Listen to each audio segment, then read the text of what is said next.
It is the SMT Media Network. We're back with an association video here for you today. We're going to be talking about the OKC Thunder, their win against the Rockets last night, 137-128. Pretty close game, pretty competitive game. I watched it. It was fantastic.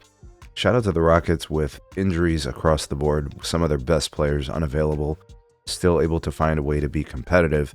They kept things close all the way until the second half. Things kind of started to, we saw some separation in the third quarter.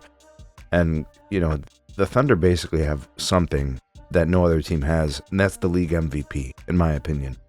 It's Shai Gilgeous-Alexander. This dude is so good, right? When it just comes to just the natural flow of the game, when it comes to scoring, when it comes to dishing, his ability to also play defense, he's one of the most complete players in the league.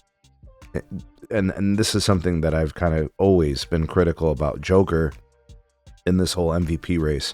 And the same thing with Giannis. They're amazing players, but there are major, massive holes in their game. Like for Giannis, he doesn't really shoot consistently, right? In terms of his range, in terms of his jump shot, the outside shooting capability, it limits his upside as an offensive threat. Defensively, he is fantastic. For Joker, it's the defensive side of the ball. It's not good at all. His best games, he is an average defender, right? But very typically, he's below average, especially for his position. SGA is a very complete player. He doesn't really have many holes to his game. Sometimes I might question his shot selection when he's kind of getting hot or whatever, but that's nitpicking, right?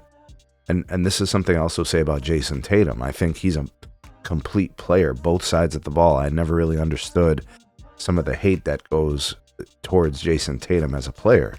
You may not like the Celtics. You may not think that Jason Tatum is a perfect player.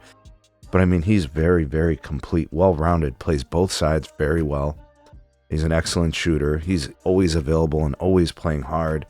Like the problems we have with the NBA players today, guys like SGA and Jason Tatum don't display those same qualities or characteristics.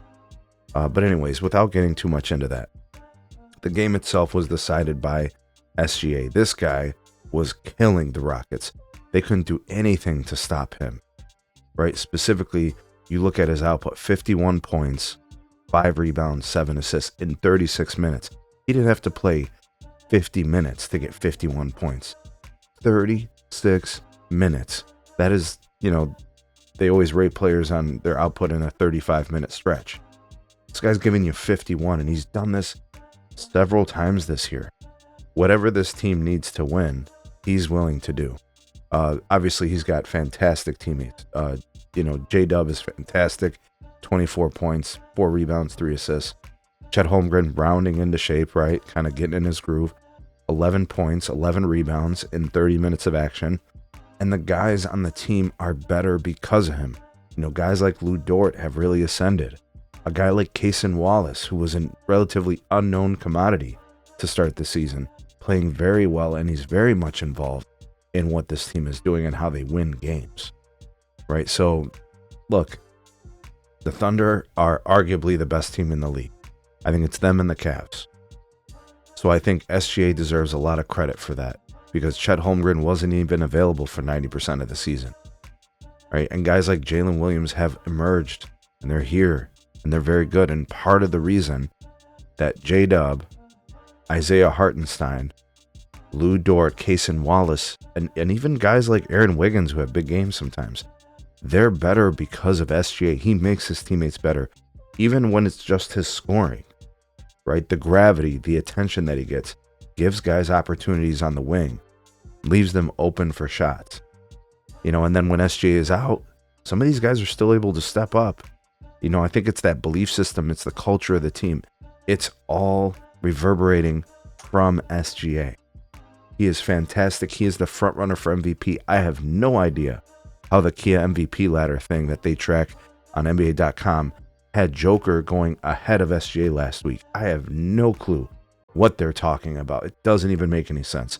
No disrespect to Joker, who's a fantastic player, and I think has the opportunity to be an all-time great as we move down the timeline 3, 4, 5, 6 years from now, and he's accrued those incredible stats. Maybe he wins more, you know, those kind of things. But this is SGA's year. It's pretty obvious to me, and I think he can cap it off with an MVP award, and then possibly making some noise in the playoffs, making a run to the finals, and possibly winning it. Yes, he is like that. This dude is the real deal. He's your MVP of this season so far. And to be honest with you, whoever's in second or third, there's a little bit of space between them. SGA is the one.